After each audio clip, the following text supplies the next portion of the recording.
आने वाले 12 से 18 महीने में बिल्कुल हो सकती है।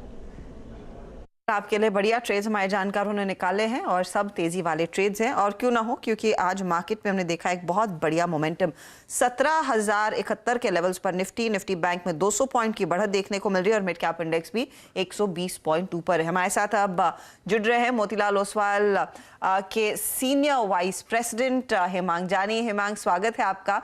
मैं बात सोच रही थी कि पिछले फ्राइडे वो एसवीबी की क्राइसिस अनवेल हो रही थी और क्या मार्केट्स में धुलाई हो रही थी, और आज का फ्राइडे जहां पर हम फिर 17,000 के ऊपर स्टेडी है, लेकिन काफी पॉजिटिव्स गिनने लगे हैं। ये तो उतार चढ़ाव होते ही रहता है। अब मुझे बताइएगा कि क्या वो एसवीबी का क्राइसिस, वो क्रेडिट स्विस का क्राइसिस, या वो बेसिक डर कि अमेरिका यूरोप में बैंकों को लेकर खतरा है, वो हमने पचा लिया है, या फिर उससे आगे बढ़ने की बस कोशिश कर रहे हैं?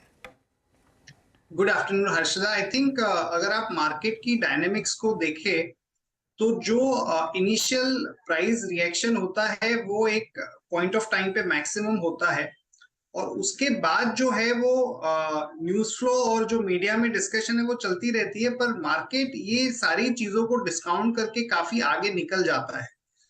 तो मेरा ये मानना है कि अगर आप देखें तो डेफिनेटली अपने मार्केट्स थोड़े वीक रहे हैं, देयर इज अ वोलेटिलिटी, पर ऐसा कोई बहुत बड़ा पैनिक या बहुत बड़ा शार्प सेल ऑफ तो नहीं है।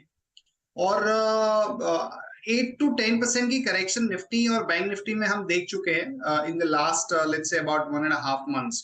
और जो इंक्रीमेंटल न्यूज फ्लो है जो एक्चुअली मैटर करता है मार्केट के लिए, चाहे वो क्रूड के दाम हो, चाहे वो ग्लोबल बॉन्ड यील्ड्स हो, तो ये थोड़े से इंक्रीमेंटली पॉजिटिव टर्न हो रहे हैं। तो मुझे लगता है कि करेक्शन होने के बाद जब आपके जो फैक्टर्स है वो अगर पॉजिटिव हो रहे हैं तो थोड़ा पॉजिटिव रह के काम करना चाहिए।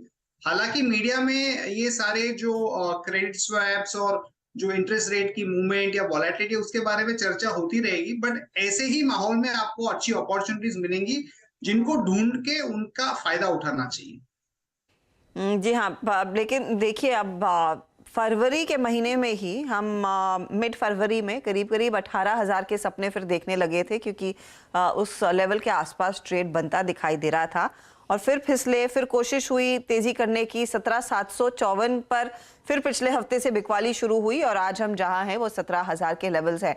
तो अब पता नहीं पूरी तरह से ये नेगेटिव से रिकवर कर पाया है या नहीं, लेकिन कहीं ना कहीं डर है, ओवरहैंग है। इस समय मार्केट में सबसे बड़ा डर क्या रहेगा? क्योंकि कल ईसीबी का जो बयान आया, और मैं थोड़ा सा मैक्रो पर्सपेक्टिव आपसे समझना चाहूंगी। ईसीबी ने साफ कहा कि देखिए, जब तक इन्फ्लेशन नियंत्रण में नहीं आता हम ब्याज दरें बढ़ाएंगे irrespective of what is happening in the banks. बैंकों को जरूरत पड़ेगी तो उसको हम सपोर्ट करेंगे। 50 बेसिस पॉइंट का रेट हाइक आ गया। अगले हफ्ते सबकी नजरें रहेंगी एफओएमसी पर, और स्पेशली वो सिलिकॉन वैली बैंक और दूसरे बैंकों की क्राइसिस के बीच सवाल यही है कि क्या वो पॉज लेंगे या फिर ईसीबी की तरह ही रेट हाइक करते रहेंगी। अज्यूमिंग वो रेट हाइक जारी रहता है, तो फिर क्या आपको लग रहा है वो जो आश्वासन चाहिए था मार्केट को वो नहीं मिलेगा, या फिर रेट हाइक जरूरी है ताकि ये संकेत जाए कि हमारे लिए अभी भी इंपॉर्टेंट इन्फ्लेशन है? हर्षिता, दो तीन बातें हैं। पहली बात तो ये है कि कोई भी सेंट्रल बैंक जो है वो कोई फाइनेंशियल इंस्टीट्यूशन या बैंक को फेल होने नहीं दे रहा है। आपने देखा क्रेडिट स्विस में भी $54 बिलियन की लिक्विडिटी इन्फ्यूज की गई है। सिलिकॉन वैली में भी डेफिनेटली एक तरह से बेल आउट दे ही दिया गया है।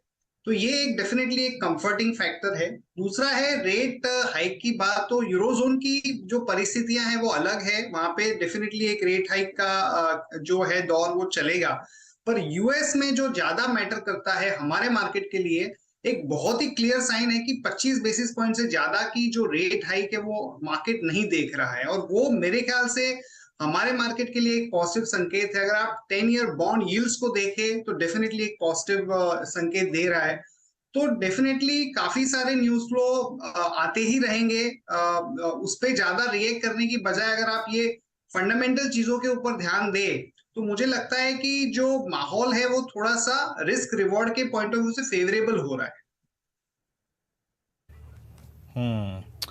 अच्छा, CNBC आवास के जितने भी अगर आप देखिए ट्रेडर्स बंधु हैं, इंडेक्स ट्रेडर, वो 130 की कॉल 140 की हो गई है, ठीक है ना। मैं फिर कहूँगा, it's a transition process. Index अपनी ट्रेजेक्ट्री को बदलने की कोशिश कर रहा है, और जब इंडेक्स अपनी ट्रेजेक्ट्री को बदलने की कोशिश करता है तो कुछ हमें कॉस्ट पे करनी पड़ती है, थोड़ा रिस्क लेना पड़ता है। अगर आपका रिस्क लेने का पोटेंशियल नहीं है तो आप बुक कर सकते हैं, अदरवाइज अगर लेने